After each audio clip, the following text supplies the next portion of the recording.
guys, welcome back. It's your pal Dolph here. So now I'm going to show you guys softwares that you can use for recording, streaming, and software that you can use for editing your videos. So I'm going to go ahead and start with software that you need for recording and live streaming specifically. This software is quite easy to use and easy to navigate around once you get the hang of things. So you're going to go to Google or your web browser and then search up Streamlabs. Okay, now you can see I'm just going to go ahead and click the first search result, and then you're going to go ahead and download Streamlabs Desktop. Once that's downloaded, you are going to go ahead and open the app. So once you open the app, it's going to look different for you guys. It's not going to have any of these, it's not going to have any of this, it's not going to have any of this. But it's still going to show up these overlay stuff, sources, and mixer. Mixer is your audio and everything. So here you can see my mic, and then the app audio. So if you're on Roblox, it will capture Roblox audio just by go ahead and going on properties and then choosing whatever application audio you want to capture.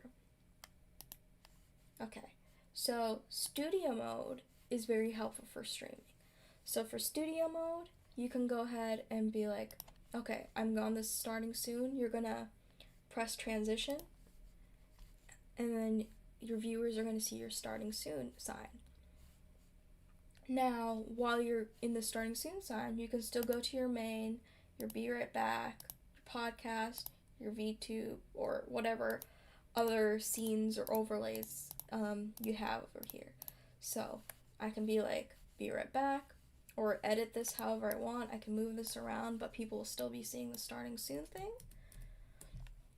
And then once I'm ready to show them the edited scene, I can go ahead and transition, and then my audience will see the edited scene. That is very helpful for when you're streaming. I'm just going to go back over here, and then you can go ahead, since this is going to be blank, add a new scene. I already added one here, so I can show you guys what you can do. So I don't have a webcam, but your sources, after you press the plus sources button, you can go to your sources. There are essential sources that they recommend you to use. Screen capture is very useful when window capture isn't working.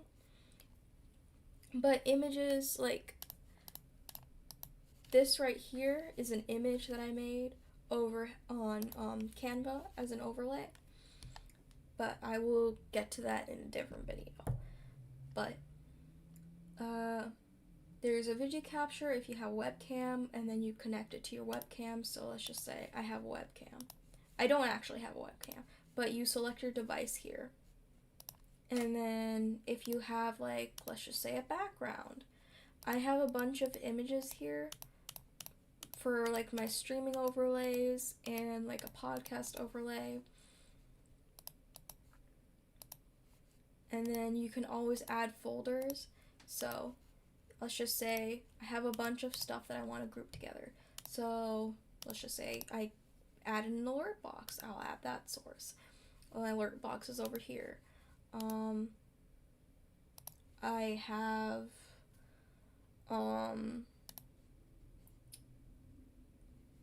chat, or the chat box, yeah. Let's just say I have that. I can all add those into the folder just by going ahead and doing that, and these will be grouped together. So since those are grouped together, I can move them around at the same time. Now, there's a lot of other stuff. So if you are gaming or showing anything on your screen, do not use display capture unless you need it, because I'm using display capture right now on OBS just so I can record and show you guys what Streamlabs looks like. Display capture shows all of this, all your information, or not all your information, like the date, the time, and everything that's on the bottom of your screen. You don't want to accidentally expose yourself and all that kind of stuff. So I don't suggest you use display capture, because it's going to show you every single thing that you're doing on your screen right now. what I do suggest is use window capture. If that doesn't work, I suggest you use, if window capture doesn't work, game capture would work also, and then screen capture is another option. Just use any of the three, whatever works for you. So over here, I'm just going to press window capture, and then I have existing sources, or you can add another source.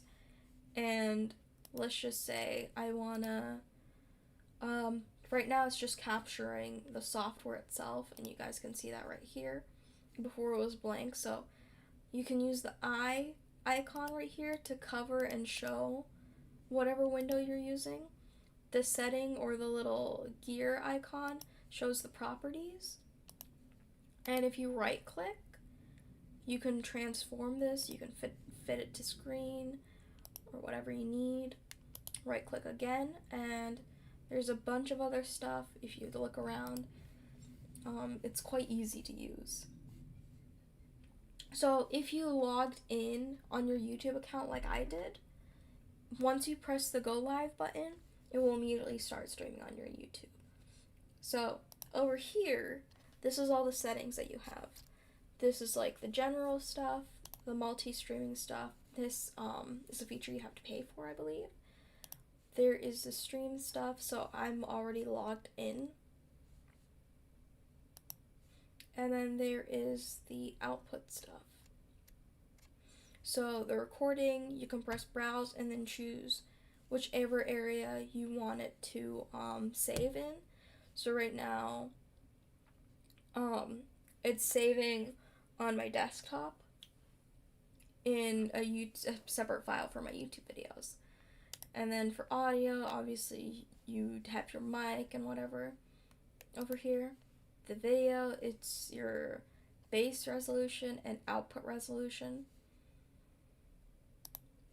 And then you can have like saved keys, so I can press maybe like R to start streaming and then S to stop streaming. So I'm just going to remove that since I don't really use that. And then you have a bunch of other stuff. I don't really pay attention to any of this.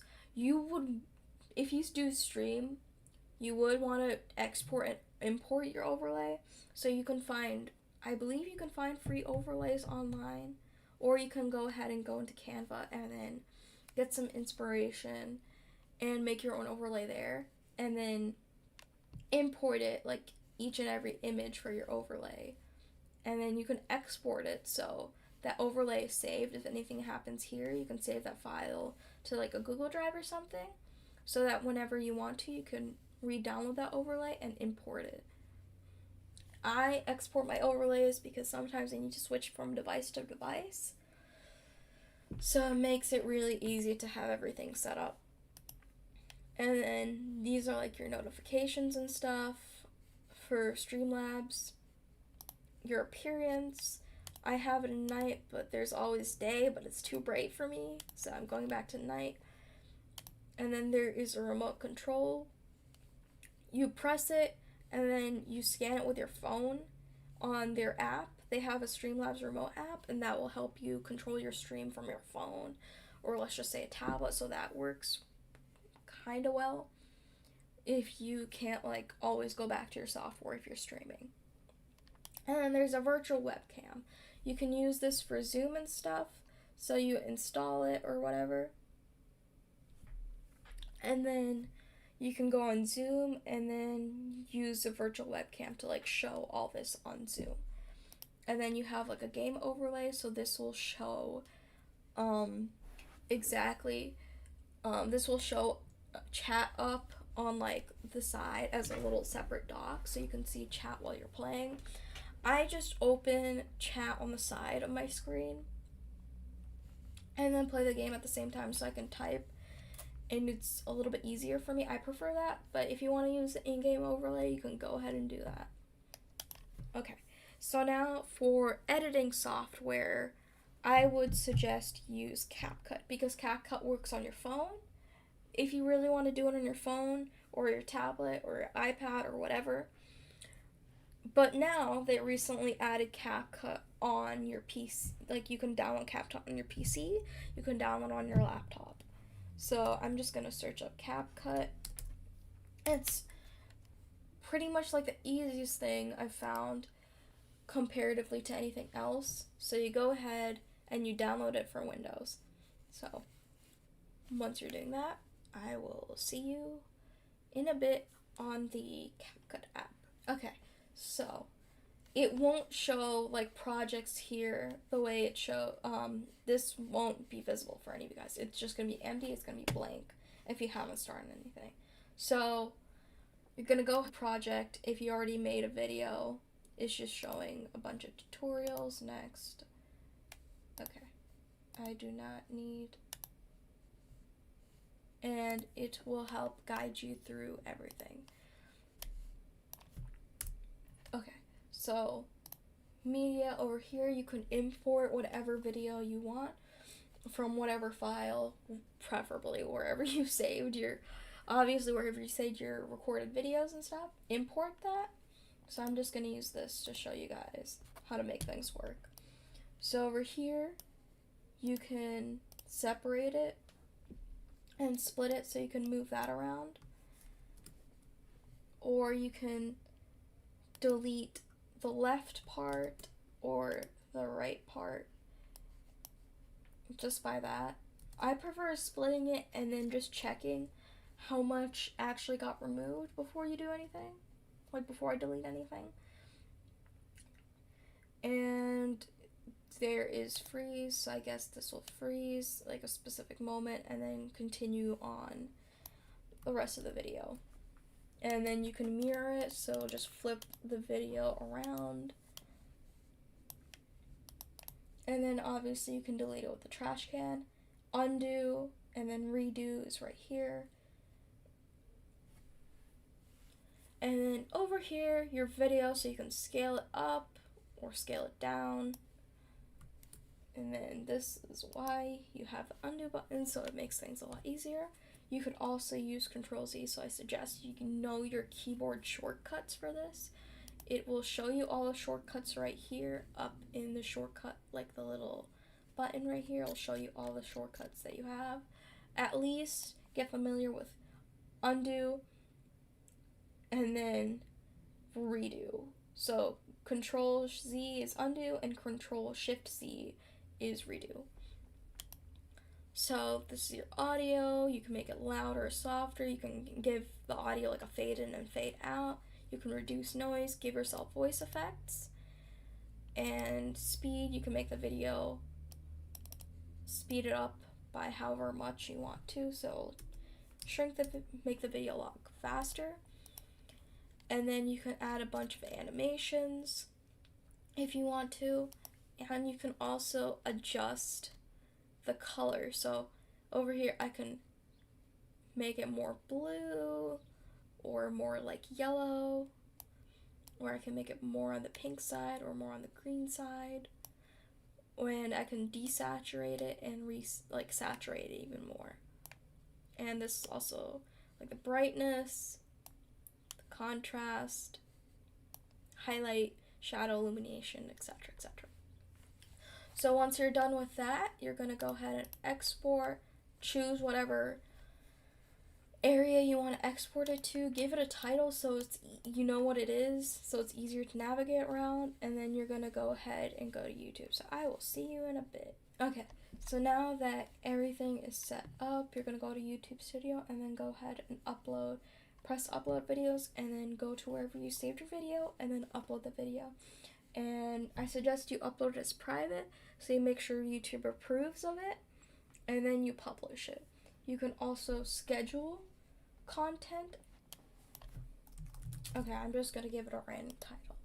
So you can add it to specific playlists. You can make your own thumbnail and then upload the thumbnail. You decide if it's made for kids and if it's not made for kids, and you can give it further restriction. So personally, I make my content not made for kids, but it's not restricted to viewers over 18 only. And then you can add if it's paid promotion, automatic chapters and key moments, I'm at places, hashtags and stuff, languages and all that kind of thing, allow embedding, all that. So, visibility. So, like I said before, you can make it unlisted, private so no one can see it, unlisted, people can see it with a link, or public so everyone can see it. So if you want to schedule your video to public, you can, let's just say, choose whatever date, whatever time, and then set it as a premiere, and then press schedule. I'm just showing you guys, I'm not going to actually publish this video. So yeah, thank you so much for watching. Don't forget to like, comment, share, and subscribe, and don't forget to hit the bell on the way out, and I'll see you guys later. Bye guys!